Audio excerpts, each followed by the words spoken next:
Hi, everyone. This is Steampunk Academy, and we're doing our what? I've seen it. So we're live. Oh, here you go. Hi. Sorry about that. This is Steampunk Academy, and we're doing Drunk Science, our virtual science happy hour. Today we've got science communication extraordinaire, Sara Yeo. Is that right? Sara Yeo. Sara Yeo. Sara Yeo. She is a SciComm researcher and assistant professor at the U. And my first question for you is, what are you drinking? So first of all, my research assistant would like to say hello. You might hear her in the background. Her name is Booms. I am drinking a gin and tonic, but the creation of this gin and tonic was a little bit traumatic for me today. So we'll start at the beginning. I went to the store. I went to buy tonic water. I walked to the store because I need the exercise because we're all working from home, right? Mm-hmm. So I walk to the store, I get my tonic water, I walk home, I stick it in the fridge. I'm getting ready for this event, and I go to make my drink, except that the tonic water has gotten all shaken up, and like a third of it explodes all over my kitchen and all over me right as I'm trying to make my drink. And so that was an experience. It took me a little bit longer to get on this call. Yeah. So, yeah. Yeah, that will give you some more science to talk about. So hold on, how's it sound on your end, Sarah? It sounds good.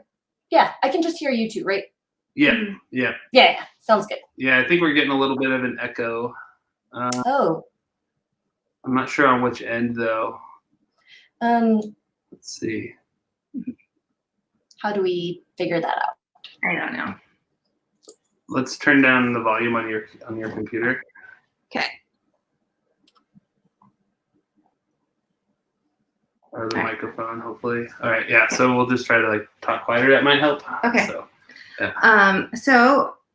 yeah. So we're drinking gin and tonics as well, because we are sponsored tonight by Ogden's Own, and they gave us these wonderful bottles of Madame Perini's, my favorite gin. And they also gave us Five Wives vodka-based hand sanitizers. Which somebody was saying to me might be actually more valuable right now than the bottle of gin. Exactly. I like the artisanal factor of it. I might start hoarding these just to collect one from each of the breweries and distilleries that are making it. Just, the collector's item. Yeah. Yeah. Awesome. All right. So now that we've gotten through all of our beverages, would you tell us your life story? I would love to tell you my life story. I'm going to go ahead and start with, it's not that long yet, I'm just saying. But so I'm actually from Malaysia. I went to school, high school in Malaysia, and then I came to the US for college. I went to college in Honolulu, Hawaii. And I was an oceanography major, actually. I minored in chemistry. I was going to be a chemical oceanographer, right? So that's what I was going to do with the rest of my life, apparently. And I was an undergrad. I obviously knew what I was going to do with the rest of my life. And so I actually went to the University of Hawaii and got a master's degree in oceanography. But it turns out I'm not a chemical oceanographer. I did my master's work in microbial ecology. So I studied microbiomes or microbial system dynamics in surface waters of the ocean. And then, because I lived in Hawaii for 8 years, I decided I needed a change, and I went to Wisconsin, and I went to the University of Wisconsin for a PhD program, actually, in environmental engineering. And I was going to study kind of the same things, aquatic systems and microbes in aquatic systems. Northern Wisconsin especially has a lot of lakes, and so there's a lot of interesting systems to study there. And while I was at Wisconsin, I did a lot of science outreach as a graduate student, and I couldn't quite understand why nobody cared as much about my microbes, right? Because I was studying carbon cycling by microbes in surface waters, and I just couldn't understand why nobody cared about my bacteria and my microbes as much as I did. And So I ended up taking a course in science communication from Sharon Dunwoody, who in the world of science communication research is one of the sort of first, and especially in science journalism. And so I was really fortunate to get to take a class with her at Wisconsin.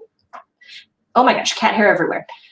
Sorry, I'm doing the like, cat petting thing as we're talking, and like she's just shedding all over the place.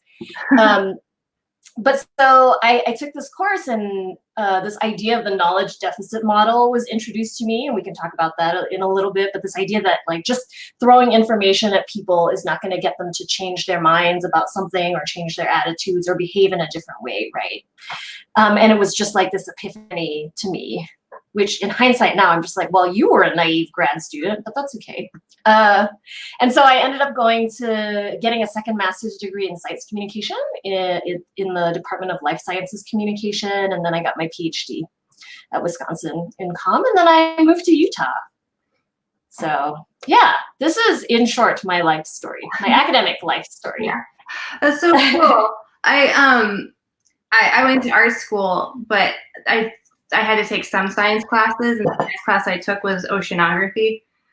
And so my final project was a book called The Ocean is a Pousse Cafe. I was doing science and drinking it way back then too. Yeah, it totally is. That's funny because in one of my like organic chemistry labs, that was our first like assignment was to make that, right? Awesome. It was pretty fun. I was pretty bad at it, actually. Next time we're gonna make Pousse Cafes. Yeah, I don't think I've improved since I was in that chemistry lab. So now that you're at the U, you're doing a lot of cool research. I couldn't help but notice that you got a pub in about disgust in the journal PUS. Yeah, it's such an unfortunate acronym. PUS. Public Understanding of Science. It's dead on. Yeah. So for my dissertation, I actually studied more like cognitive ways that we come to understand science, or that we pick science from media.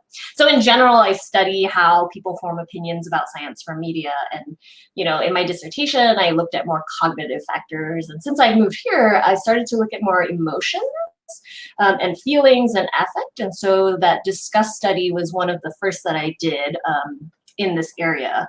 And it looks at how, as humans, we use emotion all the time to make decisions, to form opinions about things. But at least in the realm of science, I think partly because we think of science as such an objective kind of endeavor, right? And the scientists as so sterile and maybe emotionless. Even in science, we use a lot of that information that emotions give us to form our opinions. And so in terms of disgust, the context was microbiomes, because I like bacteria and microbes. Although now I'm starting to feel a little bit differently about viruses. That aside. But yeast right? is good. Yeast is good. Yeah, but yeast is good. Yeast is good. But viruses, I don't know, not so much.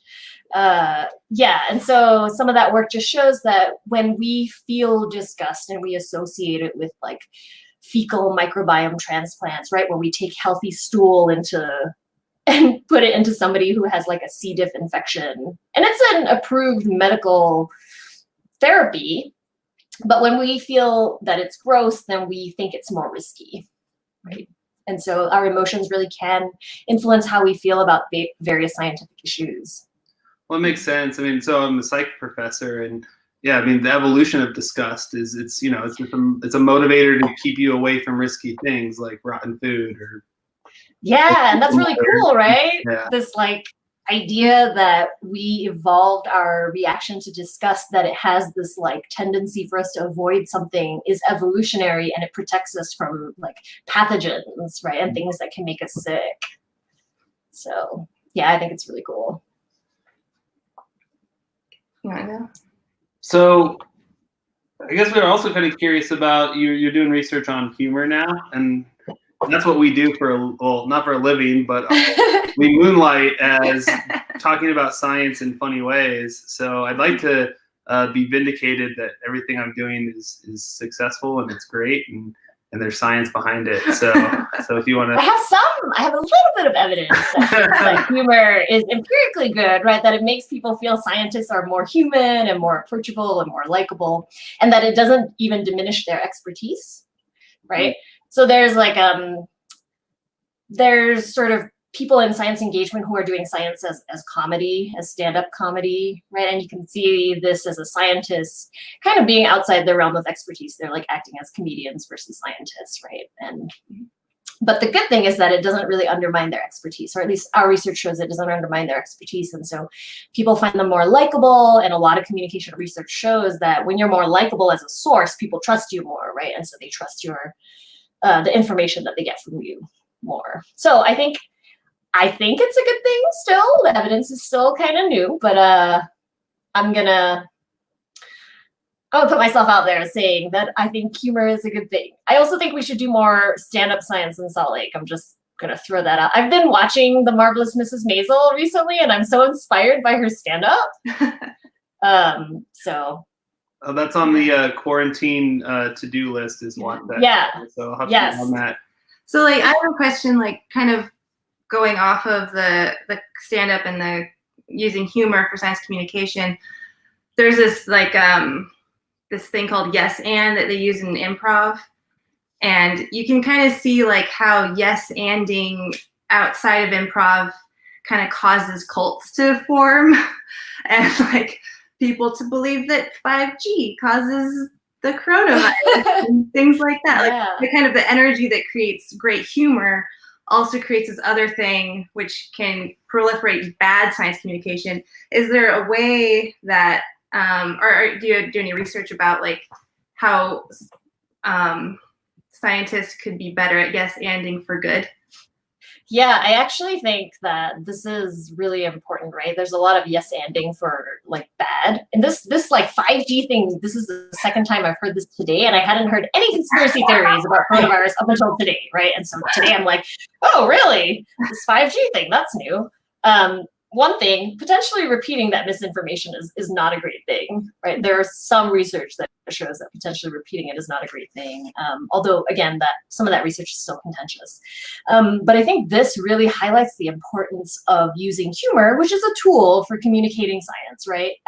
For good, right? Like it's a tool, and it's part of this idea that some of my colleagues and I, John Besley at Michigan State and Anthony Dudo at the University of Texas, Austin, have been pushing this idea of strategic science communication, right? That like,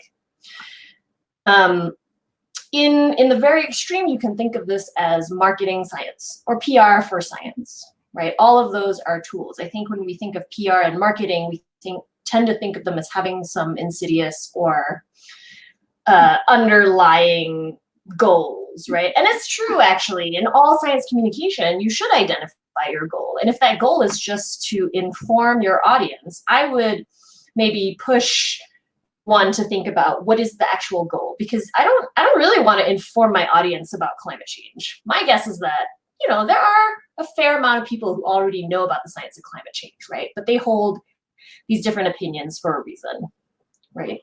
And so what is my goal there? Is it to get them to believe the science? Is it to get them to behave in ways that are beneficial to the planet, right? Whether they believe in the science or not. And I think to stop at the goal of, I just want to inform people so they can make decisions. The problem with that, as the psychology professor knows, is that just giving people information, the decisions that they make don't always go in the direction that we want, right? And so identifying what that goal is and using the tools, whether it's humor or some other science communication tool, to achieve that goal is important, right? And that's kind of an empirical question. Like, what are the effects of any tool of communication? Yeah, that goes right back to what you were telling us about with the deficiency model, right? Thinking like, just give them the information and they'll change their behavior, but we know that's not necessarily the case. As you mentioned, they might already have that information. They're either ignoring it or they're interpreting it in a different way. And there's research in communication that shows that, for those of us who are more sophisticated, and sometimes that is like some of us who are more knowledgeable about a particular issue, if we already hold an opinion, right, just giving us more information when we are more sophisticated about the issue, we are better equipped to counter-argue it, right? To rationalize our position.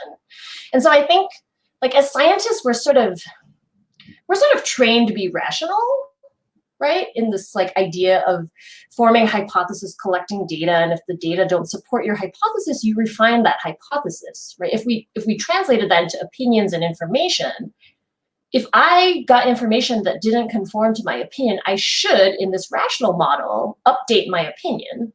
But we know that that doesn't happen, right? And so humans are really less rational, and we're very good rationalizers, right? And so we will then use the new information and rationalize that new information based on our pre-existing beliefs or our predispositions or our values and so on. Yeah, it was like the Michael Shermer, the president of the Skeptic Society, paraphrasing him. I don't know if he coined the saying or not, but I heard him say once that, you know, it's like smart people are the best at rationalizing bad ideas, right? Like, we can do the mental gymnastics, right? And that kind of shows that people are stupid. Like my acquaintance from high school who is ranting on Facebook about 5G, and this is a true story. Like I saw it yesterday. She's posting on her page that some video about that. And I'm like, what do I do? Like, how do I engage her? Do I bother? You know, and like in my day-to-day interactions with people, not as a professor or anything, like I use a lot of satire. But then I'm like, that would probably backfire if I like satirize her, right? That's a really good point. So, you know, all the research I've been doing recently has started with really non-offensive forms of humor. So things like puns, right? Or like anthropomorphism, giving like atoms little arms and legs and eyes. Like those are types of humor, right? But satire is another type of humor. And in fact, satire probably is the most commonly used type of humor on social media, at least on Twitter and Instagram, right? And so, you know, when we look at the research in political communication, you can imagine there's been quite a bit done on political satire because of, right, Jon Stewart and Stephen Colbert, Samantha Bee. And, you know, some of that research finds that satire can really undermine like trust in political institutions and trust in political actors. And obviously that's not something that we want for science, right? And so, you know, I think we're now moving into studying satire and more biting and offensive forms of humor, but I think it is an open question, like what are the effects of satire, right? So like what happens if you use satire to respond to your high school friends, acquaintances, conspiracy theories, right? You know. Yeah, I mean, it becomes just could toxify the conversation, right? Like no one's going to change any opinions. But then, you know, I've heard too that like sometimes, you know, you're not going to change the mind of the person with the conspiracy theory, but it's the other people that are reading and watching the interaction might see the silliness of their argument or something, right? Like you might be able to prevent other people from going down that path. I don't know. Yeah. So you may point out the logical fallacies, right, in their argument. And this actually is, I have a colleague, John Cook, who was supposed to be here giving a talk at Western, and he was supposed to do that skeptical science book event recently, I think, in Salt Lake. So he's at George Mason University, and he's actually developing an app for a game that helps you identify logical fallacies. Yeah, using humor, because he used to be a cartoonist. And so he's been working with us on this current study, and he's actually drawn all our science cartoons for us, which are really cool. Oh, that's really cool. We've talked about trying to do something like that. Yeah. That's cool that someone's making it happen. Yeah. And like the app right now is targeted, I think, you know, just because it's easier to have like high school students or 8th grade, you know, students, just because they're a captive audience, like getting them to use the app, right? It would be hard, I think, to get it, because it's an app to train you to recognize logical fallacy. Like, I think it would be difficult to get adults to willingly use that app, right? Like imagining when you would use that app. In my free time, I'm going to sit on my phone and identify logical fallacies. Doesn't sound as exciting to me as like, I would do that all day. Just like release that onto Facebook and Twitter and just like have it as a bot that marks things, like puts mustaches when you make a lot of and I mean, so the thing about quarantine is you forget to stop working because you don't leave the office, right? So I was like, right before my tonic water exploded on me was looking at the literature on like humor recognition and humor appreciation. There's actually a lot of computer scientists like working on this idea, trying to get algorithms to recognize what humor is, right? Which is really challenging because it's so subjective. Yeah. So it's a cool and fun area of research. Yeah. Cool. I think that's all our questions. Oh, sweet. But yeah, do you got anything else you want to add? Like, I know the humor research you're doing is like kind of it's an NSF grant, is that correct? Yeah, it's an NSF You're kind grant. of working on it, right? Like it's in its early stages, is that right? Yeah. Yes, we're in year 1 of year 3. So cool. I'm pretty excited. I'm hoping as part of like my work on humor to bring some organizations to Salt Lake City. So there's one called Science Riot, and they kind of train scientists to be a little bit funnier in talking about their research, and then they give the scientists that they train over a certain period of time a venue to perform. So it's almost like science stand-up comedy. So I think that would be really fun to have in Salt Lake. Yeah, that'd be great. Yeah. Yes. Yeah, we'd love to partner on that. Yeah. I think that would be, we should do that, and I'll talk to them. I think they're in Denver now, but like they're based out of Denver. So cool. That's not too far. Yeah. Yeah. I wonder too, like other modes of like communication. So have you ever been to one of the B storytelling slams? I haven't. No. It's modeled after the Moth out of New York City. But yeah, so it's just like you go up, you tell like a 5-minute story, like a true story or something that's related to the theme of the night. But they also do some workshops around like storytelling, and I think scientists could use a lot of that. Yeah, that's cool. That sounds a lot like what the Story Collider does. Oh yeah, it makes sense. Yeah, narrative is also a really powerful tool in science communication. And so, the story aspect of it. And I think part of what we're doing here is talking like, hey, look, this person is a scientist, but they're actually a real person, right? With like different hats. And we don't all look like people on the Big Bang Theory, for example. Yeah. Right. And that, again, sometimes when I tell people I study science humor, they're like, oh, are you studying the Big Bang Theory? And then I have to be like, well, see, I have some issues with the Big Bang Theory. Like, I think it's funny and hilarious, and it's great that there are scientists on popular TV, but I don't understand in the early seasons why all the scientists and engineers were men. And if you weren't a white man, you had no romantic prospects whatsoever. Oh. Right? Like, you were barely even a person. Yeah. And then the only woman on the show was just not a scientist. She was like portrayed as kind of dumb, right? Like Penny was always portrayed as kind of dumb. And then in later seasons, they have Bernadette and Amy, I think, right? The 2 scientists. But even then, they're kind of like, I don't know. Yeah. It's like good and bad, right? Like, I'm like, yay, we have a show about scientists. And I'm like, boo, we have a show about scientists that continues some of the tropes of scientists that we still see. So we're making progress, I guess. Yeah. What's your favorite like science show that's ever been on television, now or before? Science show. Ooh. Like some that has some connection to science. Yeah. So I was just talking about this the other day. I really like the Marvel movies. Yeah. And they're so great. But Thor, right? In the Natalie Portman's character, Jane Foster, in the comic books is a nurse.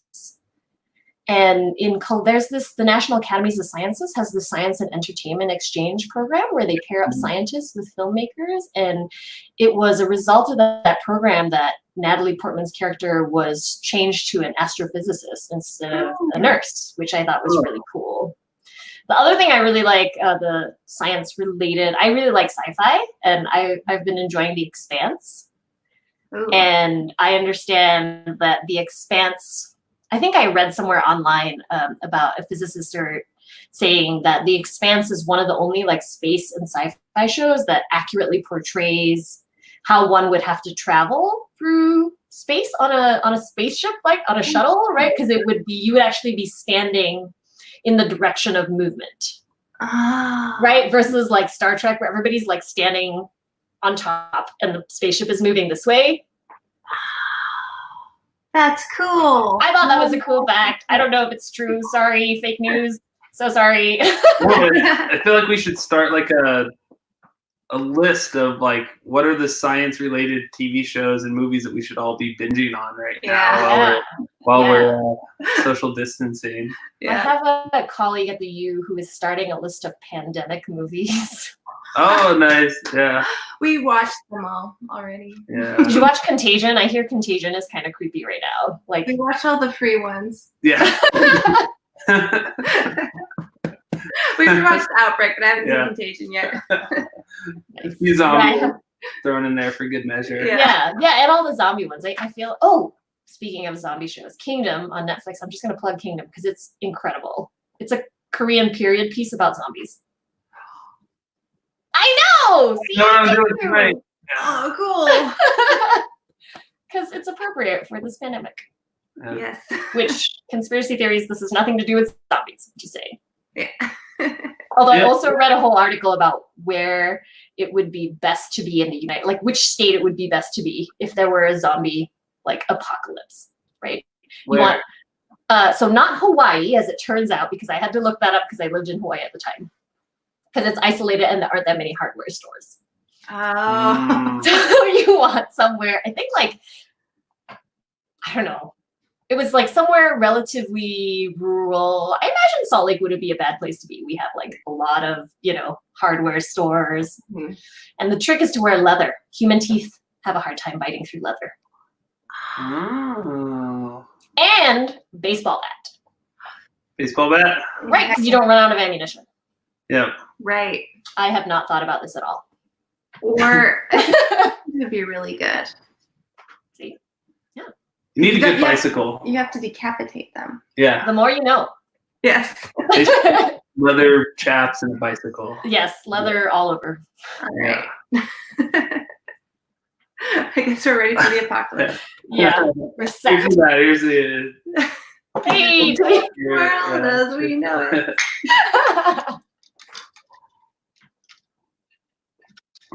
So yeah, I mean, this has been excellent. I love like talking to you, and we should definitely talk about getting Science Riot and others like here in town. Yeah, that'd be great. Definitely, once we can start putting on in-person events again. Yes. We should also do that dance and science thing because I think that would be really cool. For some background, I teach dance in Salt Lake City. I teach swing dancing and tap dancing. And swing dancing, there's a nonprofit called Salt City Swing, and we teach, for this month, we're not teaching swing dance classes, but we normally do.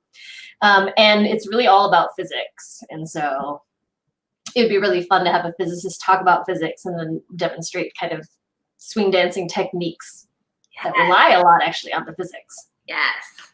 Yeah. So Cool. I think that'd be really fun. And then we could do a free swing lesson and have a little band at a bar. That'd be fun. Yeah, I'm excited for that. Yeah. So yeah, I guess that's all about. We're kind of going on the 30-minute mark. So I don't know. Do you want to share any like social media or where people can contact you if they want? Yeah. So my Twitter handle is on the link with Steampunk's Steampunk Academy's Twitter handle. Please feel free to tweet at me. You can also email me. I can easily be found at the University of Utah's website. My last name is YEO. But yeah, mostly I'm on Twitter and I'm on Instagram at the same handle, although it's just cats. It's just cats and mountains. So not related to science communication. Probably Twitter is the best. Just stick with that. Awesome. And just for everyone to know, next week we're going to have Jamie, our illustrious board member, Jamie Butler, and Bonnie Baxter. They are the Salty Sirens, and they will be talking to, I forgot his name. Eric Boyd. Eric Boyd. From Montana State University. Oh, cool. And he studies the microbiology in extreme environments like the Salt Lake, Yellowstone, Iceland, and other places. So awesome. You might be interested in that too. Yeah. Yeah, awesome. so that'll be cool. So it'll be different interviewers. Different cool. interviewees, and the Salty Sirens are the coolest ladies in Salt Lake ecology studying. Oh, I love their name. I'm gonna have to look that up. I have not heard of them. Yeah. Be careful though, like if you Google salty sirens, you have to put the GSL first, because there's a lot of salty sirens that aren't Jamie and Bonnie. That's fair. There's only. I'd be asking for it if I was just. Is this like a Googling Google that, safe search situation? Mhm. Oh, Yeah. all right. Incognito mode. Search Yeah, salty incognito, sirens. search incognito. Awesome. Thank you so much for having me. Yeah, Thank you so much. Yeah, thanks for taking the time out and to talk to us. And cheers again. Cheers. Thank you so much. Stay safe, all that good stuff. Wash your You hands. too. We'll talk soon. Yeah, 5G is safe. Yeah. Cool. Good to know. Good to Yeah. know. All right.